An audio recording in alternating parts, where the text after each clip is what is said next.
why is it that we don't seem to be able to adjust ourselves to the physical environment without destroying it?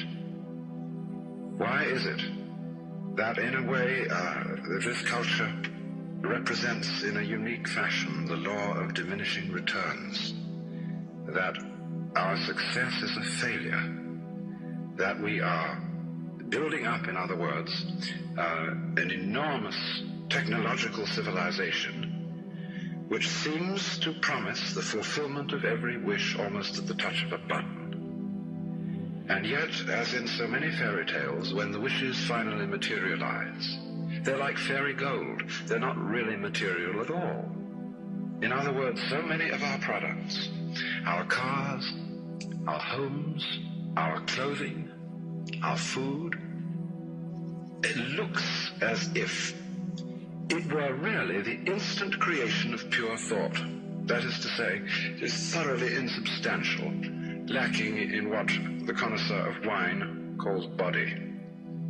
And in so many other ways, the riches that we produce are ephemeral. And as a result of that, we're frustrated. We're terribly frustrated. We feel that the only thing is to go on getting more and more. And as a result of that, the whole landscape begins to look like the nursery of a spoiled child who's got too many toys and is bored with them and throws them away as fast as he gets them, plays them for a few minutes. Also, we're dedicated to a tremendous war on the basic material dimensions of time and space. We want to obliterate their limitations.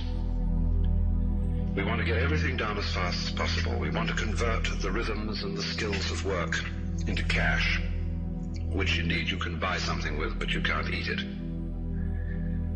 And then rush home to get away from work and begin the real business of life, to enjoy ourselves. You know, for the vast majority of American families, what seems to be the real point of life, what you rush home to get to, is to watch an electronic reproduction of life. You can't touch it, it doesn't smell, and it has no taste. You might think that people getting home to the real point of life in a robust material culture would go home to a colossal banquet or an orgy of lovemaking or a riot of music and dancing. But nothing of the kind. It turns out to be this purely passive contemplation of a twittering screen. You see mile after mile of darkened houses with that little electronic screen flickering in the room. Everybody isolated, watching this thing, and thus in no real communion with each other at all. And this isolation of people into a private world of their own is really the creation of a mindless crowd. And so we don't get with each other, except for public expressions of getting rid of our hostility, like football or prize fighting.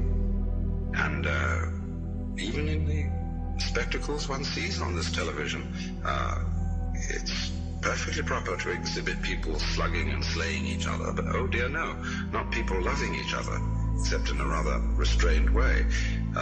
One can only draw the conclusion that the assumption underlying this is that expressions of physical love are far more dangerous than expressions of physical hatred. And it seems to me that a culture that has that sort of assumption is basically crazy and devoted, unintentionally indeed, but nevertheless in fact devoted, not to survival, but to the actual destruction of life.